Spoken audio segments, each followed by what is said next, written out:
Hello friends, welcome to my channel. আজকে আমি বানাচ্ছি পোস্ত শস্য দিয়ে তৈরি সাজনার একটা রেসিপি। তো স্টার্ট করছি। তো ফার্স্টে আমরা একটা ফ্রাই প্যান বসিয়ে দিলাম। এখন এর মধ্যে আমি সরষের তেল দিয়ে দিচ্ছি।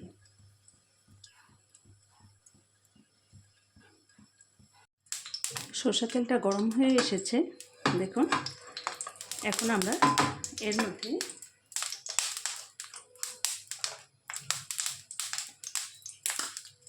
একটা তেজপাতা আর 1 চামচ 5 ফোড়ন দিয়ে দিলাম।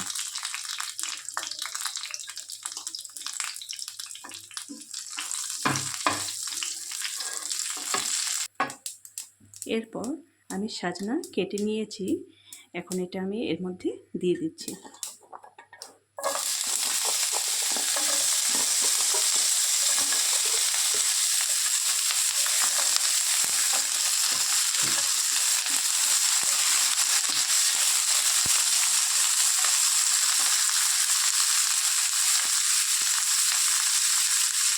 এর মধ্যে হাফ চামচের মতন হলুদের গুঁড়ো দিয়ে দিলাম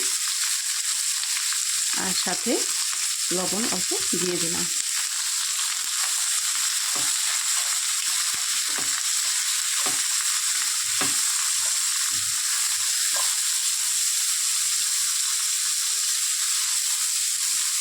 এটা হালকা ভাজা ভাজা হতে থাক। আমি পোস্ত আর শস্য একসাথে ফাইন পেস্ট করে নেব। আমি 1 চামচ নিয়েছি, সাথে একটু কাঁচা লঙ্কাও নিয়েছি। তো আমাদের সাজনাটা ভাজা ভাজা হয়ে গেছে, দেখুন। আর আমাদের শস্য আর পোস্তটাও ফাইন পেস্ট হয়ে গেছে। এখন আমরা এর মধ্যে শস্য পোস্তটা দিয়ে দেব।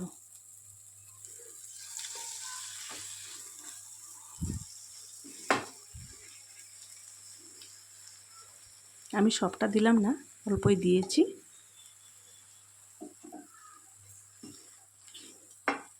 সাথে একটা কাঁচা লঙ্কা দিয়ে দিচ্ছি। স্টিমটা একটু বাড়িয়ে দিলাম। এর মধ্যে এখন আমি হাফ চামচের মতন কাশ্মীরি লঙ্কার গুঁড়াটা দিয়ে দিলাম। এর মধ্যে আর কিছু দিতে হয় না, শুধু হলুদ, লবণ আর লঙ্কার গুঁড়া দিয়ে দিলেই হয়ে গেল। তো হালকা নাড়াচাড়া করে নিই। নিয়েছি। এখন এর মধ্যে আমি সামান্য জল দিয়ে দেব।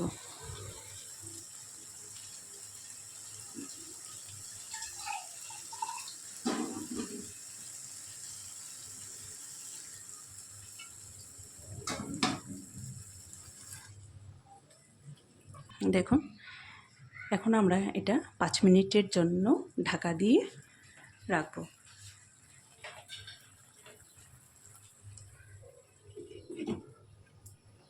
তো 5 মিনিট পর দেখছি। তো আমাদের 5 মিনিট হয়ে গেছে। এখন আমরা ঢাকনাটা খুলে দেখছি। দেখুন, আমাদের সাজনা রেসিপিটা হয়ে গেছে। এখন এটা আমরা নামিয়ে সার্ভ করে দেখাচ্ছি।